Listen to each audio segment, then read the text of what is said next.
വഖഫ് നിയമ ഭേദഗതിക്ക് പിന്നാലെ കേന്ദ്രമന്ത്രി കിരൺ റിജിജു മുനമ്പത്തേക്ക്. വഖഫ് നിയമ ഭേദഗതി കൊണ്ടുവന്ന കേന്ദ്ര സർക്കാരിനും പ്രധാനമന്ത്രി നരേന്ദ്രമോദിക്കും അഭിവാദ്യങ്ങളുമായി മുനമ്പത്ത് സംഘടിപ്പിക്കുന്ന അഭിനന്ദൻ സഭയിൽ കേന്ദ്രമന്ത്രി പങ്കെടുക്കും. ബുധനാഴ്ച വൈകിട്ട് 4 മണിക്കാണ് അഭിനന്ദൻ സഭ ചേരുന്നത്. ബുധനാഴ്ചയാണ് അഭിനന്ദൻ സഭ ചേരാൻ പോകുന്നത്. കേന്ദ്രമന്ത്രി കിരൺ റിജിജു മുനമ്പത്തേക്ക് എത്തുകയാണ്. ജിജീഷ് കരുണാകരൻ നൽകും വിവരങ്ങൾ. ജിജീഷ്,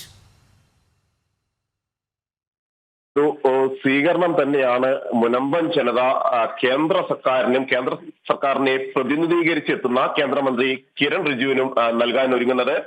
ഇന്ത്യ ജില്ലാ കമ്മിറ്റിയുടെ നേതൃത്വത്തിലാണ് ഇത്തരമൊരു അഭിനന്ദൻ സഭ സംഘടിപ്പിക്കുന്നത്. എന്നാൽ അവിടെ മുനമ്പത്ത് ജനങ്ങൾ ഇത്തരത്തിൽ കുടിയൊഴിപ്പിക്കൽ ഭീഷണി നേരിട്ടിരുന്ന, എന്നാൽ ഈ ബില്ല് പാസാക്കിയതോടുകൂടി വഖഫ് ഭേദഗതി നിയമം പാർലമെന്റ് പാസാക്കിയതോടുകൂടി ഏതാണ്ട് അത്തരം പ്രശ്നങ്ങളെല്ലാം തന്നെ അഭിമുഖീകരിച്ചിട്ടുള്ള പ്രശ്നങ്ങൾക്കെല്ലാം പരിഹാരമായിരുന്ന ആ ഒരു ജനത, അവരെ സംബന്ധിച്ചിടത്തോളം അത് വലിയ ഒരു അനുഗ്രഹമായിരുന്നു. അതുകൊണ്ട് തന്നെ തങ്ങൾക്കൊപ്പം നിന്ന, സാധാരണ ജനങ്ങൾക്കൊപ്പം നിന്ന, കുടിയൊഴിപ്പിക്കപ്പെടുന്ന ജനങ്ങൾക്കൊപ്പം നിന്ന കേന്ദ്ര സർക്കാരിന് അഭിനന്ദനം അർപ്പിച്ചുകൊണ്ട് തന്നെയാണ് അവരും ഈ ചടങ്ങുകളുടെ ഭാഗമായി മാറാൻ പോകുന്നത്. 9-ാം തീയതി വൈകിട്ട് 4 മണിക്കാണ് ഈ ഒരു പരിപാടി അഭിനന്ദൻ സഭ മുനമ്പത്ത് സംഘടിപ്പിച്ചിരിക്കുന്നത്. BJPയുടെ മറ്റു നേതാക്കളും ഒപ്പം തന്നെ കേന്ദ്രമന്ത്രിമാരും എല്ലാം തന്നെ ഈ യോഗത്തിൽ പങ്കെടുക്കുന്നതിന് വേണ്ടി എത്തുകയും ചെയ്യുന്നുണ്ട്.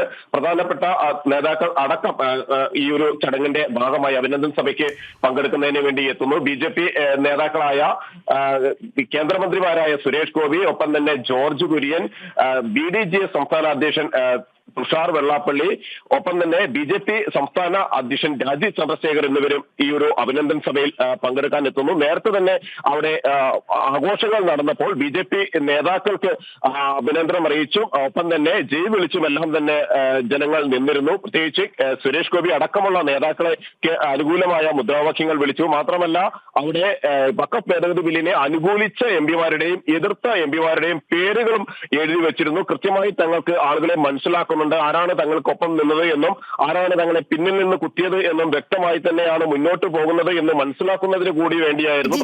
ഇതിനിടയിൽ പ്രതിപക്ഷം, അതുപോലെ LDFും UDFും ഒരേ സ്വരത്തിൽ പറഞ്ഞു വെക്കുന്ന കാര്യം, ഇങ്ങനെ വഖഫ് ഭേദഗതി ബിൽ പാസാക്കിയത് കൊണ്ട് മാത്രം മുനമ്പൻ ജനതയ്ക്ക് നീതി കിട്ടാൻ പോകുന്നില്ല, അവരുടെ ഭൂമി തിരിച്ചുപിടിക്കാൻ ഈ നിയമ ഭേദഗതി കൊണ്ട്, അത് ബിൽ പാസാക്കിയതുകൊണ്ട് പ്രത്യേകിച്ച് ഒരു ഗുണവും ഉണ്ടാകാൻ പോകുന്നില്ല എന്നാണ് ഇവരുടെ അതിശക്തമായ പ്രചാരണം.